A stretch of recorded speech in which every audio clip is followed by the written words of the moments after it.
Hello friends, बरायबाय Bodo Job Info official YouTube channel दा finally admit release खालामबाय बेनजा बाय grade 1 आरो लोगोसे गार्डआव फरेस्ट डिपार्टमेन्टनि दा बेसिनिफ्राय लांखो नोंथांमोननि कार्ड टप बेनि सायाव डिसकास खालामगोन एन्ड बेनिफ्राय बयबो कमेन्ट्स खालाम जायफ्रा सेलेक्ट जाबाय वाकिं टेस्टनि थाखाय बा नोंथांमोना थाबायनाय टेस्टनि थाखाय सो नोंथांमोना बबेयाव थांनानै थाबायनांगोन एबा खारगोन देन बेनि सायाव डिसकास खालामगोन एन्ड बेनिफ्राय बायबा टेस्ट लसै आरो बेयाव पास जाबानो 6 मेआव फाइनाल रिजाल्ट नोंथांमोननि साख्रि जासिगोन दा गोबाव खालामा जों थांनि फै अफिशियेल वेबसाइटआव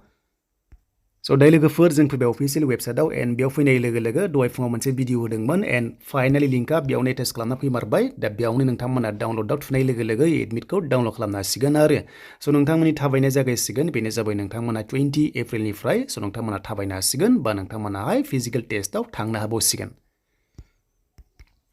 दा बे लिंकआव थुनाय लोगो लोगो नोंथांमोना बेबायदि मोनगोन अपसना एप्लिकेसन नाम्बारखौ होदो बेनिफ्राय नोंनि नाम बार्थडेखौ होनानै केपचाखौ होनानै सो नोंथांमोना साबमिट खालामनाय लोगो लोगो एडमिट डाउनल'ड खालामनो हासिगोन आरो बेयाव सो नोंथांमोननि एएफए कनस्टेबलनि नोंथांमोननि एक्साइजनि जेल वार्डाननि रिजाल्टआ थाबैनो मोनसिगोन बे सप्तायाव मोनगोन आरो नोंथांमोनखौहाय बायबा टेस्टआव लेंहरनानै नोंथांमोननि रिजाल्टखौहाय 6 मेआव होनाय जागोन सो बिदिबा बेसेबांनिफ्राय नोंथांमोना लांखो मिथिखो एग्जामाव सो बेखौ कमेन्ट्स खालामनो दाबाव जायफ्रा सेलेक्ट जादोंमोन एक्सपेक्टेड काट टप नोंथांमोना मोननायखौ कमेन्ट सेक्सनाव लिरनानै हरबानो जाबाय फर्स्ट वाइसआवहाय हमना गार्ड एन्ड ग्रेड 1 दा लोगोफोर बे जाबाय एडमिट कार्ड तो नोंथांमोना नुनो मोनदों एडमिट कार्ड बे जाबाय सेलेक्ट जादों ग्रेड 1 पोस्टआव एग्जाम होदोंमोन दा एग्जामाव बेसेबां मार्क्स मोनदोंमोन सो नोंथांमोना कमेन्ट्स खालामनो दाबाव हमना ला 35 36 बा नोंथांमोना नैबे ग्रेड 1 आवहाय 100 मार्क्सनियावहाय 50 60 मोनदोंमोन एबा नोंथांमोना मोनाखै कमेन्ट्स खालामनो जाबाय एन्ड एड्रेसा सो नोंथांमोननि थाबायनाय एड्रेसा जाहैबाय सेन्ट्रेल ट्रेनिं इनस्टिट्यूटआव थांनांगोन बेनो जाबाय गुवाहाटी फानिकाइटियावहाय बेयाव थांनानै सो नोंथांमोना थाबायनांगोन आरो बेनि टाइमा जाबाय 9 AM आरो डेटआ जाबाय 20 एप्रिलाव सो खायसे लेटबो जानो हागौ बे जाबाय 20 एप्रिलावहाय सो नोंथांमोना मोजाङै थाबायनांगोन एन्ड बेनिफ्राय नोंथांमोननि थाबायनाया हौवाफोरना 26 किल'मिटार आरो हिन्जावफोरना 16 किल'मिटार 4 आवार्सआवहाय अके एन्ड बेयाव थाङोब्ला सो नोंथांमोना मा लांनांगोन जों दानिया नायनोसै फैदो दा फार्स्टआव नोंथांमोना एडमिटखौ लांनांगोन बे नोंथांमोननि थाबायनाय टेस्टनि एडमिटखौ लांथारनांगोन बेनिफ्राय मोनसे आइडि प्रुफ लांनांगोन बेनो जाबाय आधार कार्ड पेन कार्ड भटार कार्ड ड्राइभिं लाइसेन्स एनि वान मोनसे लांबानो जागोन एन्ड बेनिफ्राय नोंथांमोनाहाय माखासे स्टेज दङ गासैबो नोंथांमोनखौहाय स्टेजआवहाय बायदिसिना प्रसेसनि गेजेरजों लांगोन आरो बेयाव नोंथांमोना प्रेजेन्ट जानांगोन जुदि प्रेजेन्ट जायाबा नोंथांमोनखौहाय एबसेन्ट खालामना होनाय जागोन होनना बुंदों बेखायनो नोंथांमोना मोजाङै बेखौहाय लायो अके गाइडलाइन्सखौहाय 2 नाम्बाराव सेकेन्ड नाम्बाराव एन्ड थार्डआव जों ओरैबायदि मोनदों नोंथांमोनखौहाय बेबायदि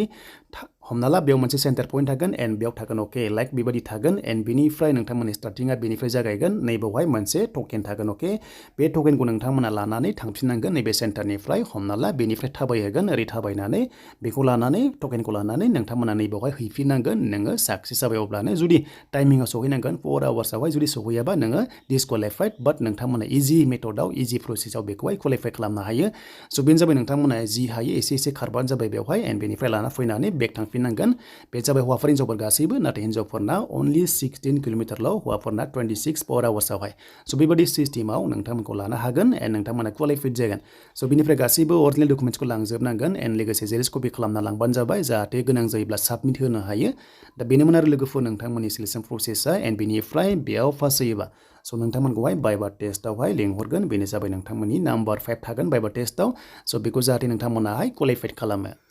सो बेनिफ्राय बे बायबा टेस्टआ थाबैनो जागोन मानोना 6 मेआव गासैबो रिजाल्ट होगोन नालाय सो बेखायनो नोंथांमोना मोजाङै बायबा टेस्टखौ प्रेक्टिस खालामखा मानोना जोंहा नैबे थाबायनाय टेस्टआव पास जाखायो बयबो बेखायनो बायबा टेस्टआव नोंथांमोना मोजां पारफरमेन्स होनांगोन नों कनस्टेबलआनो जा ग्रेड 1 आनो जा आसाम पुलिसआनो जा बेयाव नोंथांमोननि लास्ट नाम्बार 5 दङ सो बेनो जोबोर इम्परटेन्ट दा बेनोमोन लोगोफोर बिग आपडेट भिडिअखौ नायनानै मोजां मोनोबा लाइक कमेन्ट शेयार आरो चेनेलाव जायफ्रा गोदान साबस्क्राइब खालामनानै नोंथांमोनाबो लानो हागोन